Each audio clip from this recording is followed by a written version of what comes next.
Greetings, ladies and gentlemen. Welcome to another video here on the SSA Philosophy channel, where we, of course, dive right on into the philosophy of characters from video games to TV shows to movies, etc., etc. So, of course, in today's video, we're going to be going over the philosophy of the character, of course, known as Anton Chigurh. So, of course, as always, ladies and gentlemen, we're not going to waste any more time getting into this bad boy. And so, as always, let us go on ahead and get started. And as always, we're going to give a little bit of introduction overall into the character of Anton Chigurh. So, Anton Chigurh is a name that chills the bones and sends shivers down the spines of viewers. Of course, in the Cohen brothers' neo-Western masterpiece known as No Country for Old Men. Now, Anton is a character unlike any other because he's not like, say, your typical Hollywood villain, with a grand scheme or a flamboyant personality. But Shigura really is a force of nature, an embodiment of cold, relentless violence that leaves audiences both terrified and strangely captivated. And of course, played with chilling intensity, of course, by the brilliant Javier Bardem, Chigurh is shrouded in mystery because really we get no backstory, no glimpse really into his motivations beyond an unwavering commitment to, completing his task. Basically, he's a specter, a grim reaper, pretty much to describe it, who drifts around pretty much through the dusty plains of West Texas, pretty much leaving a trail of bodies in his wake. Now, his appearance itself is already unsettling, but of course, the close cropped haircut, the piercing blue eyes that simply seem to see right through you, and of course, the air of a quiet menace that hangs around him, pretty much create an aura of danger that is palpable. Now, Shagur's methods are as ruthless as his demeanor, because really he employs a sort of like, say, silence, like shotgun and pneumatic cattle bolt pistol, tools that pretty much speak to his efficiency and lack of sentimental, pretty much like, my apologies, but it's like sentimentality. Yeah, my apologies on that. But yes, but basically Anton Chigurh, really he is a problem solver, eliminating anyone who really stands in his way, with a chilling detachment. But really there's a strange code to his violence, because really he offers a twisted form of mercy, a coin toss that decides the fate of some of his victims. And really this element of chance, it really adds to the unsettling enigma that surrounds him. So really, is he a man, driven by fate, or is it simply a way to further dehumanize his actions? Now, really, Shigur's presence, really it throws the world, of the film, and particularly the world of another character in the show, well, pretty much in the movie known as Sheriff Ed Tom Bell, into a stark relief. Now, you see, Bill is like, a weary lawman, nearing retirement, representing like say a bygone era where violence had a certain order, a certain code. Chigurh, on the other hand, embodies a new kind of evil, a soullessness that Bill can't quite comprehend. And really their encounters are really some of the film's most tense moments. And really as the weight of really of history clashes, really with the chilling inevitability of the future. Now, really, Anton Chigurh, really he's more than just say a villain, but really he's a symbol of really the changing times. Really a chilling reminder that the world isn't always black and white, and that sometimes the line between good and evil it blurs. It blurs a lot. And so, yeah, really, he's a character that will stay, that pretty much will stay with you long after the credits roll. Pretty much a haunting reminder of the darkness that can lurk beneath the surface of, of humanity. So, of course, with the introductions all being taken care of and out of the way, we're going to go, of course, and dive right on into the philosophy that I like to call the mechanics of fate, a meditation on Anton Chigurh. So, really, Anton Chigurh, like this specter of violence and no country for old men. The thing about Anton Chigurh really is, and really what makes this character really so very, like intimidating and very haunting, you know, it really isn't like, say, the fact that he isn't driven by, greed or by vengeance, but really he operates like, say, according, like, say, to a chilling, philosophy, which of course is this one. One that clearly overall twists the concept of free will into a cruel machine. So of course, we're gonna take a bit of a glimpse overall into the mechanics of fate as envisioned by Chigurh. Now, of course, the first part we want to focus, right, of course, into is really the first tenet is, of course, the coin, and the conduit. So really Chigurh, so the thing about Chigurh really is that he doesn't see himself as a murderer, but really as a facilitator of fate.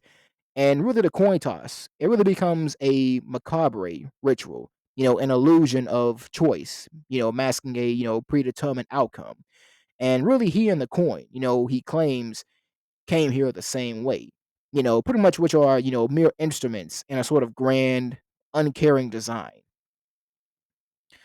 So really when it comes down to like say, the coin as like a conduit, for instance, for example, really on the surface, the coin appears to be like a way for, Chigurh to like remove himself from the equation of life and death. And really he becomes like say a facilitator, like a conduit, through which fate acts.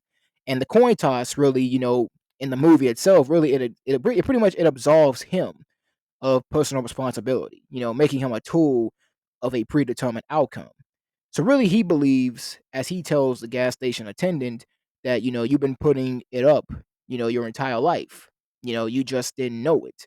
So really in this view, the coin simply really reveals like say a preordained path. And really when it comes like say to the coin and the illusion, of control, what this means is really is that Chigurh, like he seems to find like say a sort of like perverse like say satisfaction in the coin toss, because really what it allows him is that it allows him to maintain an air of detachment, a chilling efficiency, and really the coin, it really becomes a tool to control the uncontrollable, the randomness of life and death. However, though, this control, it is, illusory, because the coin itself, it has a history, a path that like led it to that very moment. And really, Asher Good, as he points out, that the shape is drawn, and that no line can be erased. Really, the coin toss, really overall, it might be a performance, a way for, Chigurh to feel a sense of order in a chaotic world. And also, when it comes down to this, when it comes down to the coin as chaos, because pretty much at the end of the movie, like Carla, Jean Moss, one of like say Chigurh's intended victims, pretty much she rejects the coin's power because she states, like the coin, don't have no say. For her, the coin toss is really overall it's a mockery. A mockery of like free will and, human responsibility.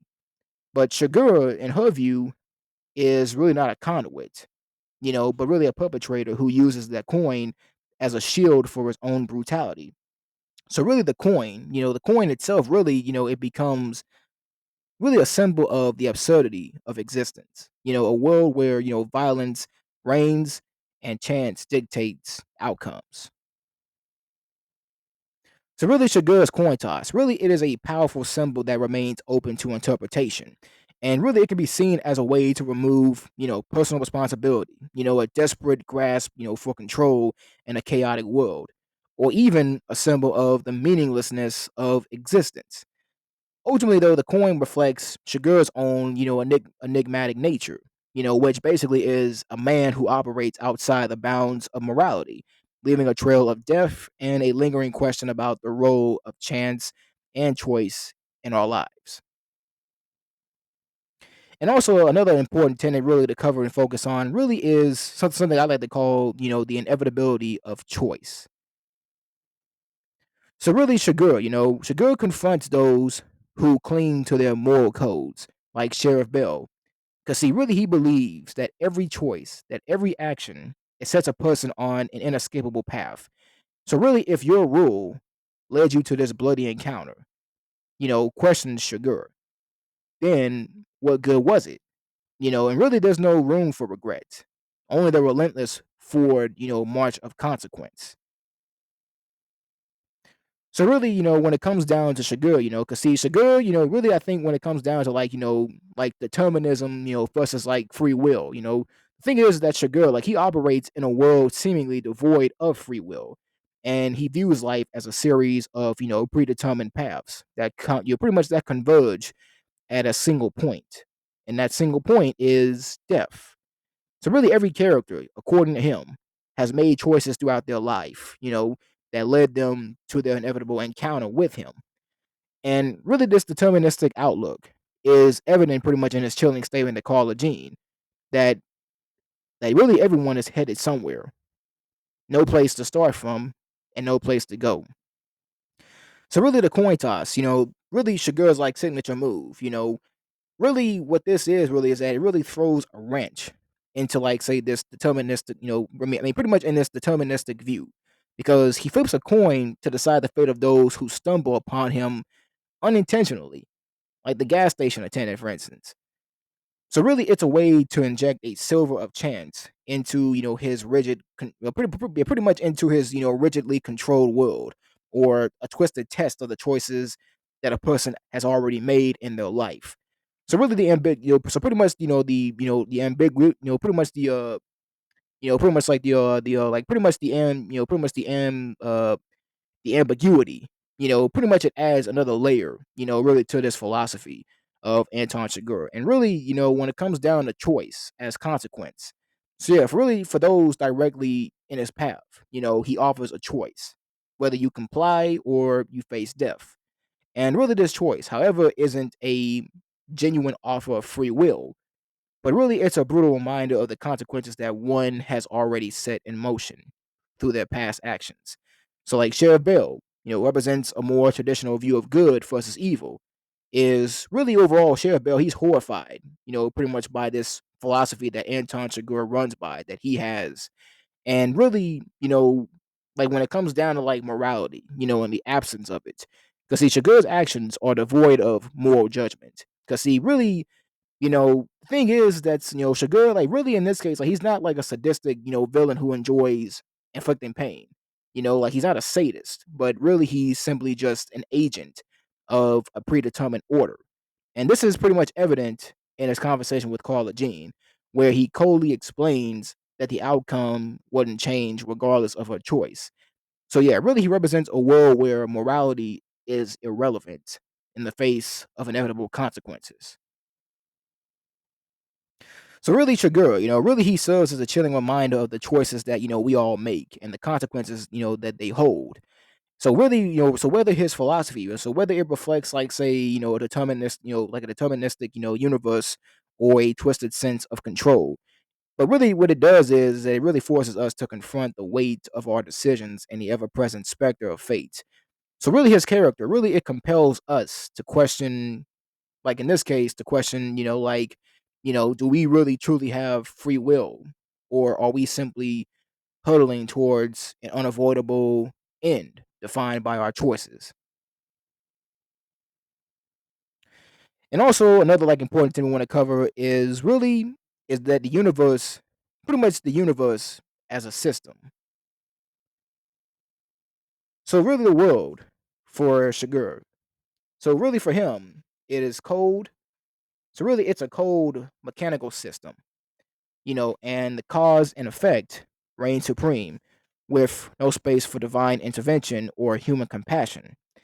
Now, really, this outlook, it really grants him a terrifying efficiency, because really he's a predator, following an unyielding logic, devoid of empathy or remorse.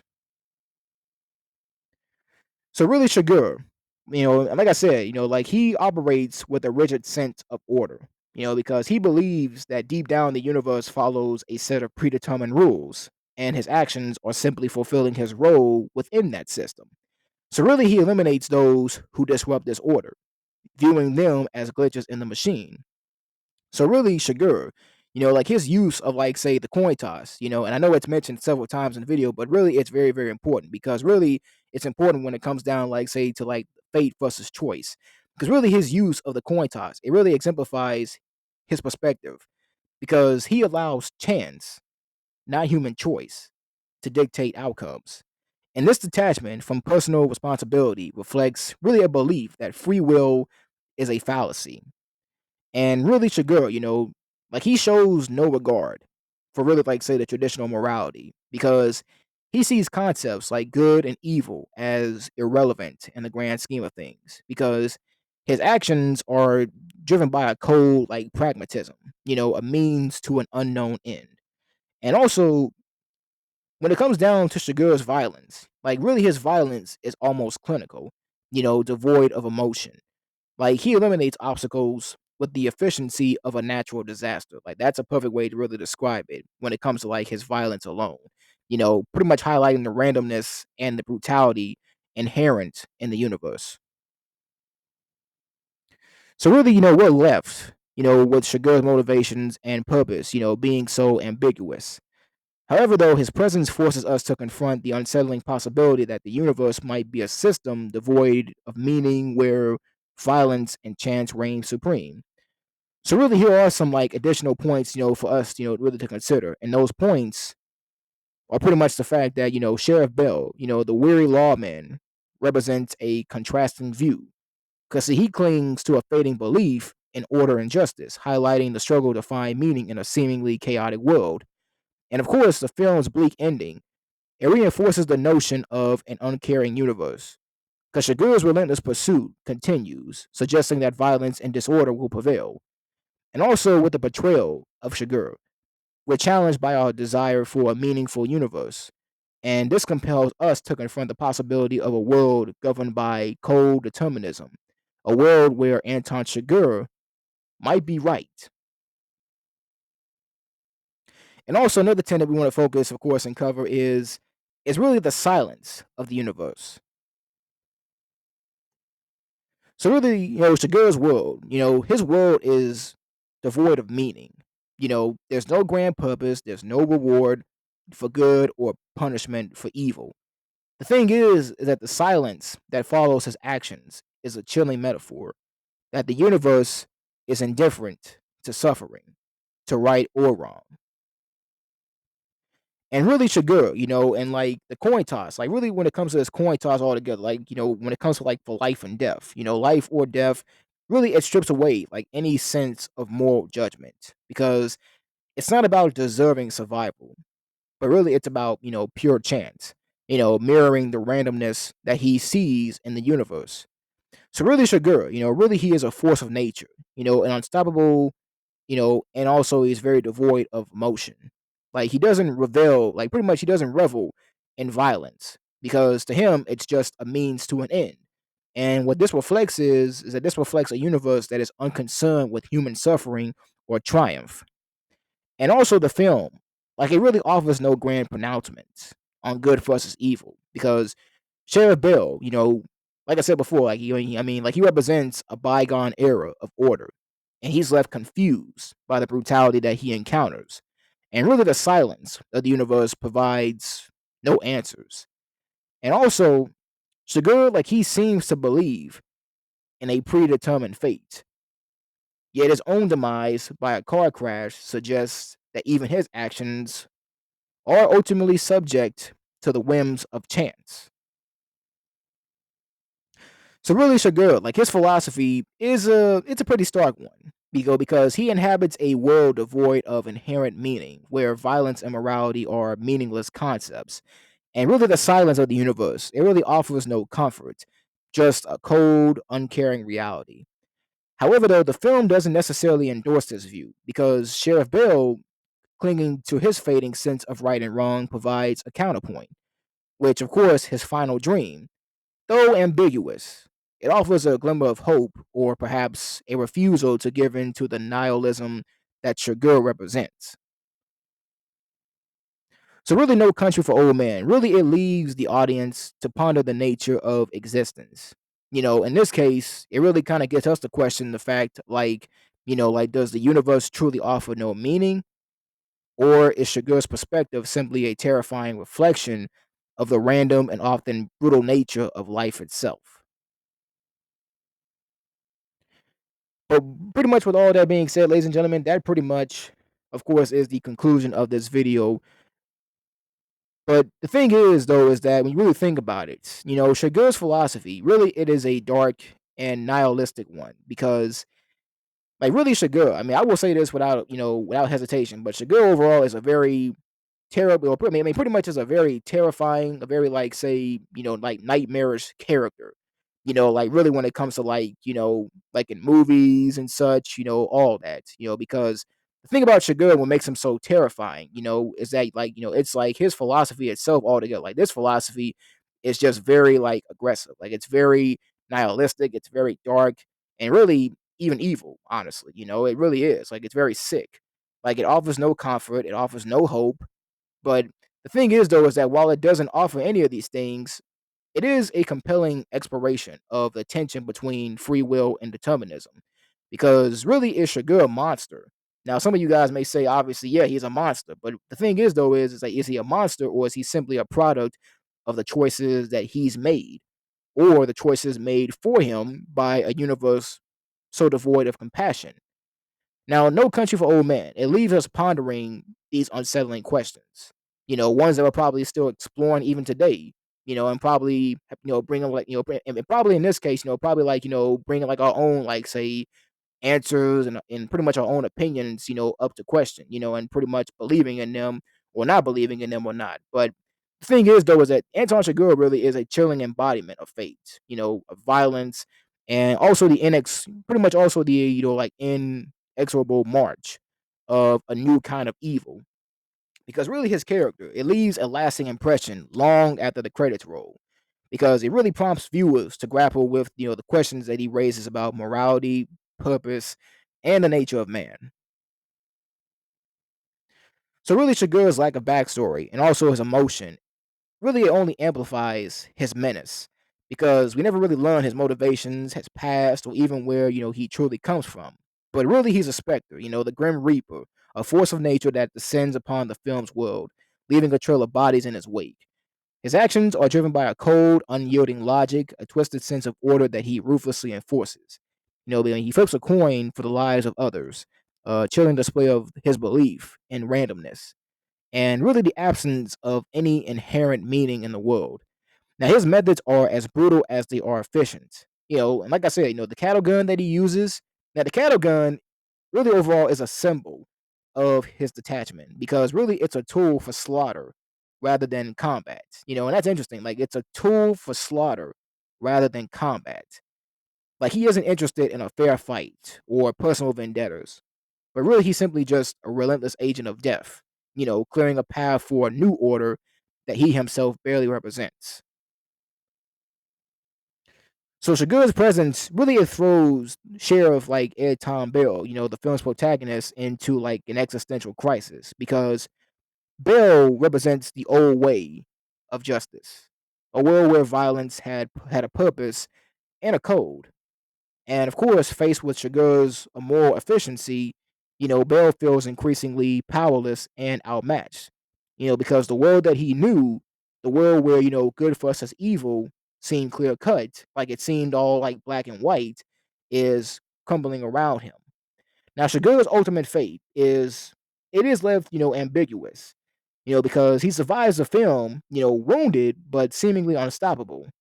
So this ambiguity is really a final unsettling note that really there's no catharsis, no sense that justice has prevailed. But Chagurn simply he continues his relentless pursuit, and also is a chilling reminder that evil can often feel unconquerable. So really, in conclusion, Anton Chigurh is most definitely a character who lingers long after the film is over with, because really he's a terrifying reflection of a world where violence is random, morality is subjective, and the old ways of order are crumbling. So really, he's a chilling reminder of the darkness that can reside within humanity. A darkness that may prove unstoppable. So really, through his portrayal, in No Country for Old Men, really it forces us, to confront, the uncomfortable truth that evil can sometimes feel inevitable, leaving us to question where hope and redemption might reside in such a world. But with all that being said, ladies and gentlemen, that of course is the end of this video, of course. So as always, ladies and gentlemen, if you of course like my videos and you of course want to see more in store, then of course don't forget to like, to comment, and subscribe to the channel for more explorations into the minds of your favorite characters on the channel, and also to hit the notification bell to be notified and also to be informed on my latest videos as well too. And with that being said, ladies and gentlemen, that is all here today. So as always, ladies and gentlemen, always remember to always be smooth, to be steady, and to be aggressive. Peace.